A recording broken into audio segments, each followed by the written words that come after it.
শুরু করছি প্রতিদিনের খবর, সমাজ সচেতনমূলক খবর। টেলিগ্রাম অ্যাপের মাধ্যমে লগ্নি টোপ দিয়ে একজনের কাছ থেকে ৬৫ লক্ষ টাকা হাতিয়ে নেওয়ার অভিযোগে ৩ জনকে গ্রেপ্তার করল কলকাতা পুলিশের সাইবার ক্রাইম থানা।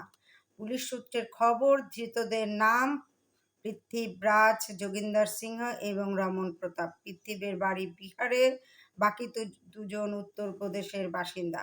অভিযোগ, টেলিগ্রাম অ্যাপের মাধ্যমে লগ্নি করলে প্রচুর টাকা মিলবে এমন প্রতিশ্রুতি দিয়ে অভিযোগকারীর কাছ থেকে ওই বিপুল পরিমাণ টাকা হাতিয়ে নেয় প্রতারকেরা। ২০২৩ সালের এই আর্থিক প্রতারণার মামলায় আগেই আরও ২ অভিযুক্তকে গ্রেপ্তার করেছিল পুলিশ। গত বৃহস্পতিবার ব্যাংশাল আদালত ধৃত পৃথ্বী, যোগিন্দর এবং রমনকে ৪ জুন পর্যন্ত পুলিশি হেফাজতে পাঠিয়েছে। আদালত সূত্রের খবর, সমাজ মাধ্যমকে ব্যবহার করে হেন প্রতারণার জাল পাতা হয়েছিল। প্রথমে প্রতারিতকে বলা হয় সমাজ মাধ্যমের বিভিন্ন ভিডিও লাইক করলে টাকা মিলবে। এরপরে তাকে ছোটোখাটো লগ্নি করতে বলে প্রতারকেরা। সেই লগ্নির পরে প্রতিশ্রুতি মতো টাকা ফেরত দিয়ে অভিযোগকারীর বিশ্বাস অর্জন করে প্রতারকেরা। তারপরেই অভিযোগকারী ৬৫ লক্ষ টাকা বিনিয়োগ করে তা খোয়ান। পুলিশি তদন্তে উঠে এসেছে, প্রতারণায় ওই ৬৫ লক্ষ টাকা ১৭টি ব্যাংক অ্যাকাউন্টে ঢুকেছে। ধৃত ৩ জনের মধ্যে একজনের অ্যাকাউন্ট থেকে প্রতারণার ৫,৬৫,০০০ টাকা মিলেছে। ধৃতদের কাছ থেকে অনেকগুলি mobile phone, SIM card, cheque বই এবং বিভিন্ন বৈদ্যুতিক যন্ত্রপাতি বাজেয়াপ্ত করেছে পুলিশ। এই প্রতারণা চক্রে আরও কেউ জড়িত রয়েছে কিনা তা তদন্ত করে দেখছে পুলিশ।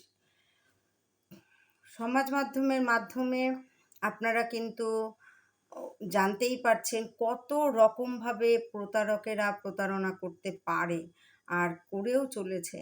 কিভাবে মানুষের কাছ থেকে বিভিন্ন রকমভাবে ফোন কল করে তাদেরকে ভুলিয়ে, তাদেরকে নানা রকমভাবে ব্রেন ওয়াশ করে রীতিমতো এই প্রতারণার জাল তৈরি করে ফেলে তারা।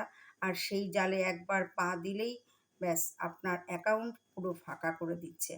আর যেভাবেই হোক না কেন আপনারা এই প্রতারণার থেকে বেরিয়ে আসুন, যাতে সবসময়ের জন্য সচেতন থাকুন, সতর্ক থাকুন, যাতে কোনো রকমভাবে আর প্রতারণায় পা দিতে না হয়। আপনারা খেয়াল রাখুন, বিভিন্ন রকমভাবে সোশ্যাল মাধ্যমে, সমাজ মাধ্যমে যেভাবেই হোক না কেন আপনাদের কিন্তু সচেতন করা হচ্ছে বারবার করে যে এই সমস্ত প্রতারকদের ফাঁদে পা দেবেন না।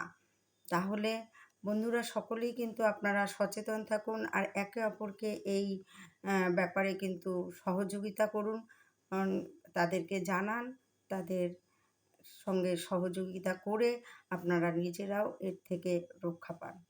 তাহলে আজ এখানেই রাখছি, অন্য কোনো প্রতিবেদন নিয়ে চলে আসবো অবশ্যই, কিন্তু তার আগে এই প্রতারণার ফাঁদ থেকে আপনারা কিন্তু সহজে পা দেবেন না। আর অবশ্যই কমেন্টস বক্সে জানাবেন প্রতিবেদন কেমন লাগলো আর আপনারা কেমন আছেন অবশ্যই জানাবেন। তাহলে আজ এখানেই রাখছি, আবার অন্য দিন অন্য প্রতিবেদন নিয়ে চলে আসবো।